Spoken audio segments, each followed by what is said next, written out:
তামিম ইকবাল তাওহিদ হৃদয়ের জন্য ফাইট করেছেন, রীতিমতো বোর্ড কর্তাদের সঙ্গে তিনি যুদ্ধ করেছেন। এই যুদ্ধের কথাটা কেন বলছি জানেন?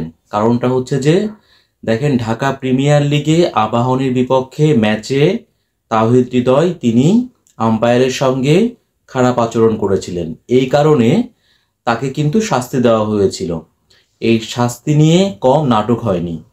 তো তামিম কিন্তু প্রথম দিকে এই ঘটনা নিয়ে হস্তক্ষেপ করেননি। তামিম কখন হস্তক্ষেপ করেছেন? যখন তার শাস্তির মেয়াদটা নিয়ে একবার একরকম শাস্তি দেওয়া হয়, পরে আর এক রকম শাস্তি দেওয়া হয়, পরে আবার নিষিদ্ধ করা হয়। মানে এই সব ঘটনা নিয়ে তামিম ইকবাল তিনি যখন দেখলেন যে যেটা তাওহিদ হৃদয়ের সঙ্গে যেটা হচ্ছে সেটা আসলে কোনোভাবেই ক্রিকেটের সঙ্গে যায় না, ঠিক সেই সময় কিন্তু তামিম ব্যাপারটা নিয়ে হস্তক্ষেপ করেছেন এবং তাওহিদ হৃদয়ের পাশে তিনি ঢাল হয়ে দাঁড়িয়েছেন। তো তামিম ইকবাল এই তাওহিদ হৃদয়ের পাশে ঢাল হয়ে দাঁড়ানোর কারণে কিছু মানুষ, একটা পক্ষ, তারা অলরেডি তামিম ইকবালকে নিয়ে বিভিন্ন রকম নেতিবাচক সমালোচনা করছেন বা কথা বলছেন। তো ধরেন তামিম ইকবাল যে কাজটা করেছে, যদি এই কাজটা সাকিব আল হাসান করতেন তাহলে পারে তখনও কি আপনারা ঠিক মানে সেইভাবেই কি সমালোচনাটা করতেন, নাকি সাকিব করলে পারে হিরো হতেন আর তামিম করেছেন জন্য তিনি ভিলেন হয়েছেন? এখন তামিম তিনি কি জন্য এই কাজটা করেছেন? প্রথমত হচ্ছে তামিম তিনি কিন্তু একজন ক্রিকেটারের স্বার্থে তামিম ইকবালের কাছে মনে হয়েছে তাওহিদ হৃদয়ের সঙ্গে যেটা করা হচ্ছে সেটা অন্যায় করা হচ্ছে। দ্যাট মিনস তিনি কিন্তু ক্রিকেটের স্বার্থেই তিনি এই ব্যাপারটা নিয়ে বোর্ড কর্তাদের সঙ্গে কথা বলেছেন।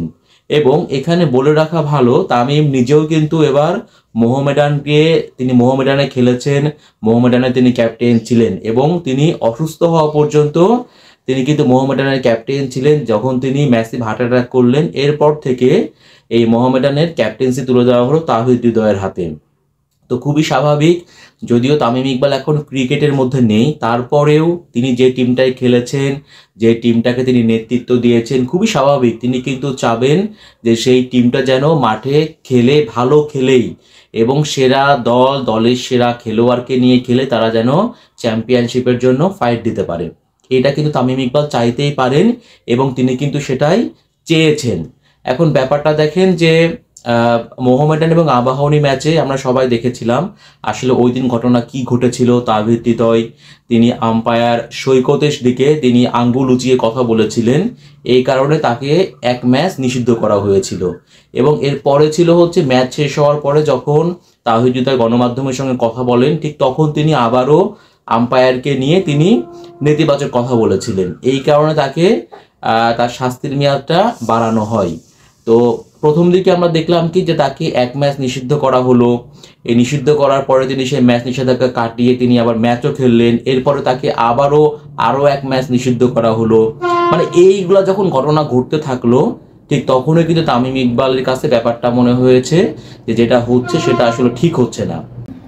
এবং তখনই কিন্তু তামিম ইকবাল প্রিমিয়ার লিগের সকল খেলোয়াড়কে নিয়ে একটা মিটিং করলেন বা বৈঠক করলেন এবং বৈঠক করার পরে তিনি বোর্ড প্রেসিডেন্টের সঙ্গেও আলোচনা করলেন বা বোর্ড প্রেসিডেন্টের সঙ্গেও তিনি একটা মিটিং করলেন। মিটিং করে দেন তিনি তার অবস্থানটা ক্লিয়ার করলেন।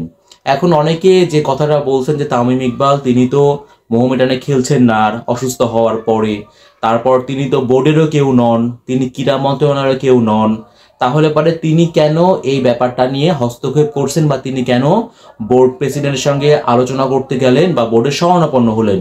এখন বাংলাদেশ ক্রিকেটের যে কালচার, তাতে কিন্তু আসলে আমরা অন্যান্য দেশের ক্রিকেটের সঙ্গে বাংলাদেশের ক্রিকেট কালচারকে কখনোই এক করে ফেলতে পারবো না। ধরেন বর্তমানে কিন্তু ক্রিকেটারদের যে সংগঠন কোআপ সেটা কিন্তু আর অ্যাক্টিভ না, আপনারা সবাই খুব ভালো মতো জানেন। তো খুবই স্বাভাবিক যে কোনো না কোনো সিনিয়র ক্রিকেটারকে কিন্তু এই খেলোয়াড়দের স্বার্থ রক্ষায় এগিয়ে আসতেই হবে এবং তামিম ইকবাল তিনি কিন্তু সে কাজটাই করেছেন। যেহেতু তামিম ইকবাল বর্তমান সময়ে তার গ্রহণযোগ্যতা অনেক বেশি এবং তিনি আমার কাছে মনে হয়েছে যে তাওহিদ হৃদয়ের গার্ডিয়ান বা অভিভাবক হিসেবেই তিনি এই তাওহিদ হৃদয়ের পাশে দাঁড়িয়েছেন। যে খেলোয়াড়দের গার্ডিয়ান হিসেবেই আমার কাছে মনে হয়েছে তামিম তিনি তাওহিদ হৃদয়ের পক্ষ নিয়েছেন এবং তিনি বোর্ড প্রেসিডেন্ট ফারুক আহমেদের সঙ্গে এই ব্যাপারটা নিয়ে আসলে কথা বলেছেন। সো এই ব্যাপারটা নিয়ে এত জলঘোলা করার কোনো কিছু নাই। ক্রিকেটের স্বার্থে, ক্রিকেটের ভালোর জন্য যে কোনো সিনিয়র ক্রিকেটার তিনি কিন্তু দায়িত্ব নিয়ে আসলে একজন জুনিয়র ক্রিকেটারের পাশে তিনি দাঁড়াতেই পারেন বা তার ঢাল হিসেবে রোল প্লে করতেই পারেন।